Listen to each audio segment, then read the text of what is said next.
Je vais céder la parole dans un instant à Rafi Marciano.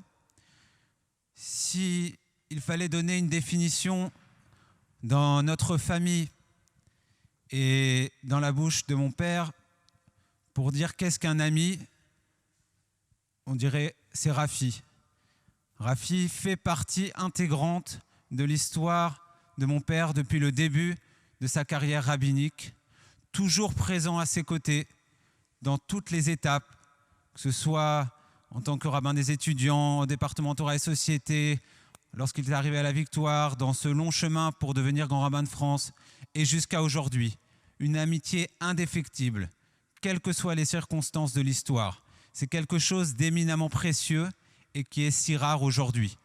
Rafi, ce sont des conseils de vie et, si je peux le dire avec le sourire, mais avec beaucoup de respect et d'amitié, lorsqu'à la maison, nous étions plus jeunes avec mes sœurs et que mon père avait une question, quel que soit le sujet, on le disait toujours, appelle Rafi, il va t'aider, et il trouvait toujours des solutions.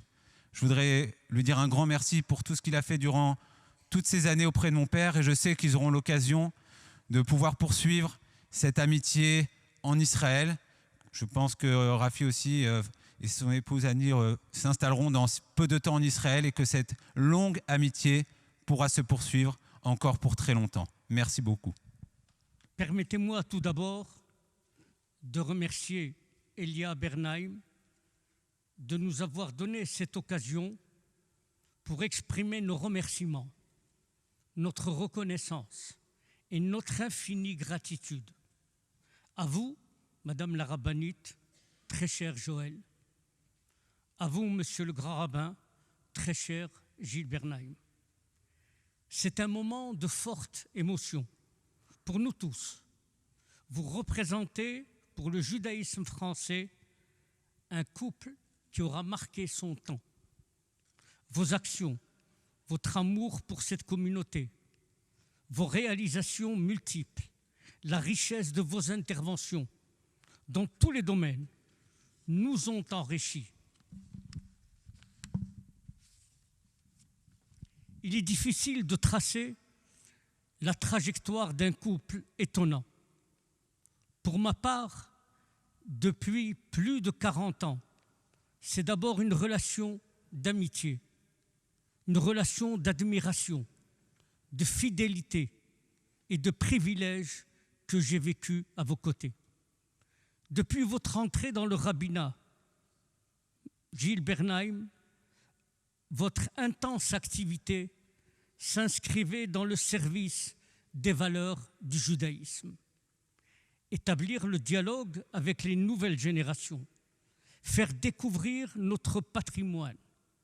Le rabbin des étudiants et des universitaires enseignait inlassablement à ce public de jeunes assoiffés de limoud, de la passion de l'étude. Mais la rencontre au centre Flegg ne furent pas simplement un temps de connaissance, un temps de savoir, mais aussi un espace de rencontre, de découverte des textes fondamentaux du judaïsme et de l'histoire passionnante de notre communauté.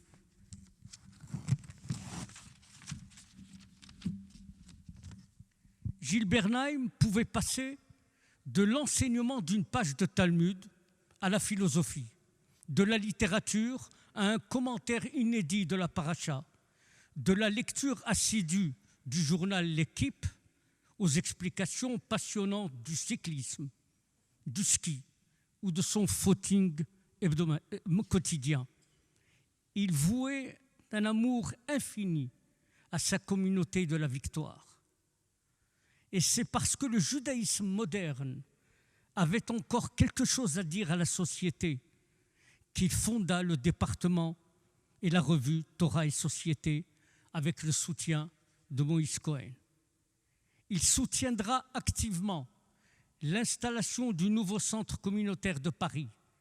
Il contribuera à la création de l'Institut universitaire Elie Wiesel. Très souvent, nos rabbins séfarades ne citaient que nos grands maîtres ashkénazes. Il fut l'un des rares rabbins ashkénazes à citer des rabbins séfarades. Il soutiendra et conseillera de nombreux projets sociaux et éducatifs et de grandes institutions de la communauté.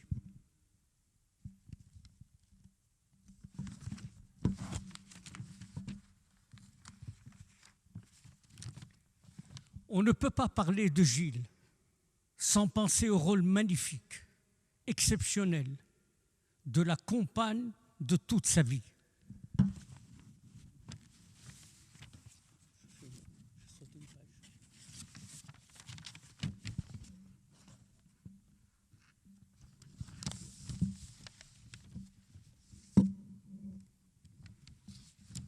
Faut-il rappeler sa place dans le dialogue judéo-chrétien, où il a joué un rôle exceptionnel dans ses rencontres avec nos amis chrétiens, faites de sincérité, de franchise, d'intelligence, d'amitié et même d'affection. Son dévouement discret, presque clandestin, à visiter les malades du sida. Il vivait un judaïsme à l'écoute de la souffrance et de la détresse. Il était habité par une préoccupation pour les jeunes rabbins, pour les faire progresser. Il était sensible à leurs problèmes de santé, des problèmes de couple, des problèmes d'économie, des problèmes de solitude. À la tête du judaïsme français, il a montré que le judaïsme n'était pas exclusivement un rituel synagogal, mais aussi une conception de l'homme. On ne peut pas parler de Gilles sans penser au rôle magnifique, exceptionnel de la compagne de toute sa vie. Chère rabbinite, on vous doit la création inédite du Beth Midrash Lenashim. C'est avec ardeur, intelligence, audace que vous avez relevé les défis, malgré certains détracteurs. Vous n'étiez pas une gestionnaire, mais une visionnaire.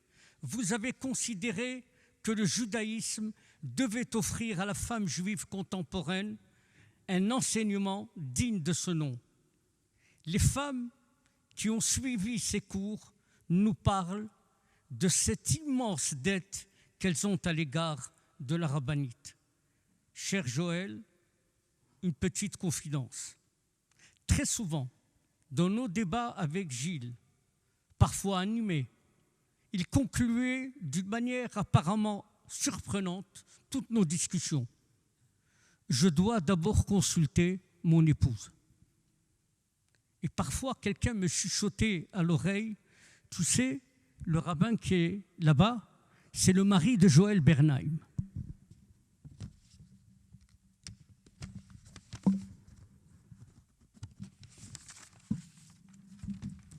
Aujourd'hui, le couple Bernheim nous quitte pour s'installer à Jérusalem. Un projet qui est la réalisation d'un rêve commun et qui aujourd'hui s'accomplit. Nous sommes à la fois heureux pour eux, car leur présence en Israël ne sera pas une retraite normale, mais le début d'un nouveau chapitre de leur lumineuse aventure. Un chapitre nouveau de créativité, de nouvelles propositions originales. Pour tout ce que vous avez réalisé pour nous tous en France, à vous, Madame la rabbinite, à vous, Monsieur le grand rabbin, toute notre infinie gratitude vous accompagne.